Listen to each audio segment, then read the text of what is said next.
What if the galaxy's most powerful sisterhood was pushed to the brink of destruction?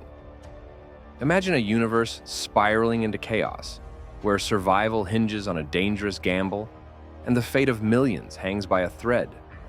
The sands of Arrakis have ceased to flow, but the war for dominance among the stars is far from over. What happens when the most powerful sisterhood in the galaxy finds itself on the brink of annihilation?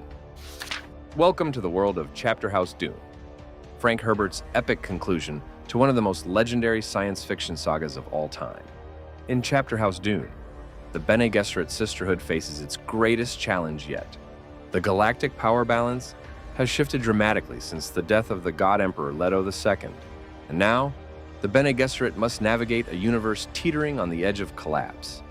Their enemies, the fanatical Honored Matres, are waging a relentless and destructive war, seeking to eradicate the Bene Gesserit and consolidate their own dominance. The story begins with Chapterhouse, the Bene Gesserit's secretive homeworld, under siege. Desperate to ensure their survival, the Sisterhood is forced to make difficult decisions. They have begun terraforming Chapterhouse into a desert world, hoping to replicate the conditions of Arrakis, the lost planet of Dune, and restore the vital spice melange, the key to their power. Frank Herbert masterfully weaves themes of survival, adaptation, and sacrifice as the Bene Gesserit grapple with their role in the universe. One pivotal moment occurs when Mother Superior Darwi Odrade makes the controversial decision to confront the Honored Matres head-on, risking everything to test her theory that their brutal tactics can be merged with Bene Gesserit discipline. This gamble encapsulates the desperate struggle for survival that defines the Sisterhood's journey. Their leader, Mother Superior Darwi Odrade, emerges as a pivotal figure, juggling the responsibilities of leadership with the ever-present threat of betrayal and failure. Odrade's vision for the Sisterhood's future is ambitious but controversial. She seeks to incorporate the Honored Matre's tactics and philosophies, believing that synthesis rather than destruction may be the key to overcoming this existential crisis. As always, Herbert's characters are complex and compelling. For example, Murbella's transformation from a captive Honored Matre to a potential leader of the Bene Gesserit is fraught with shocking revelations about her true ambitions, leaving readers questioning her ultimate loyalties. Odrade's struggle is mirrored by her companions and adversaries, each of whom brings their own perspectives and conflicts to the story. Murbella, a captured Honored Matre, becomes a fascinating focal point. Trained in the ways of the Bene Gesserit, she embodies the potential for unity between the two factions.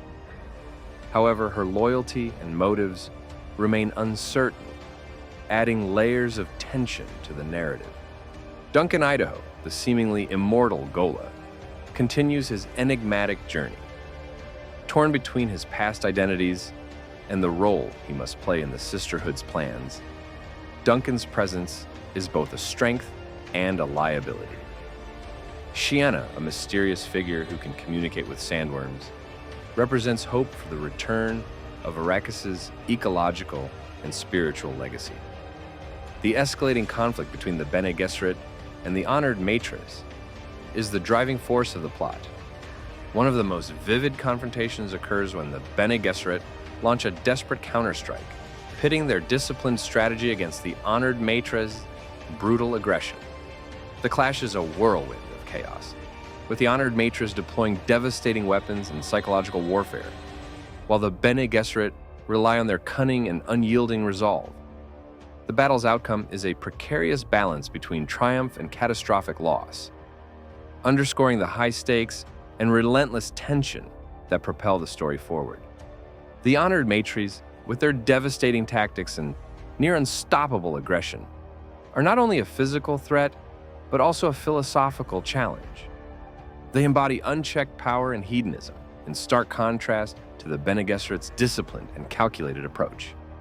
Odrade's leadership is tested as she orchestrates a daring plan to confront the Honored Matres head-on. The stakes are high, the survival of the Sisterhood and the preservation of their ancient knowledge and influence. Yet Herbert's narrative refuses to present easy answers. Each victory comes with a cost, and the line between heroism and compromise blurs as the story hurtles toward its climax. Chapterhouse Dune delves deep into themes of transformation and evolution. The Bene Gesserit's efforts to adapt to a changing universe reflect Herbert's broader exploration of humanity's capacity for change. Can traditions endure in the face of relentless upheaval? Or must they be sacrificed to ensure survival? The novel also examines the nature of power, questioning who should wield it and to what end. Through the Bene Gesserit and Honored Matres, Herbert presents contrasting visions of authority, control, and the role of individuals within a larger system. As the story concludes, Herbert leaves readers with more questions than answers. Will the Bene Gesserit's daring gambit ensure their survival, or will their ancient order crumble under the weight of its own ambition? The final pages leave us on the precipice of an uncertain future. What do you think lies ahead in this vast and unpredictable universe? The fate of the Bene Gesserit, the resolution of their conflict with the Honored Matres, and the ultimate destiny of the universe remain tantalizingly unresolved. This ambiguity invites readers to ponder the larger implications of Herbert's world and its relevance to our own. Chapterhouse Dune is a masterful blend of political intrigue, philosophical depth, and unforgettable characters. Frank Herbert's ability to create a universe that feels both vast and intimate is unparalleled. For fans of science fiction, it's a fitting and thought-provoking conclusion to the saga, even as it leaves the door open for future exploration. If you haven't yet immersed yourself in the Dune universe, now is the perfect time to discover why this series has captivated readers for generations. So, what do you think? Can the Bene Gesserit rise above their enemies and secure their place in the cosmos? Or is their time in the sands of history coming to an end? Let us know your thoughts in the comments below. And don't forget to like and subscribe for more deep dives into the greatest stories ever told.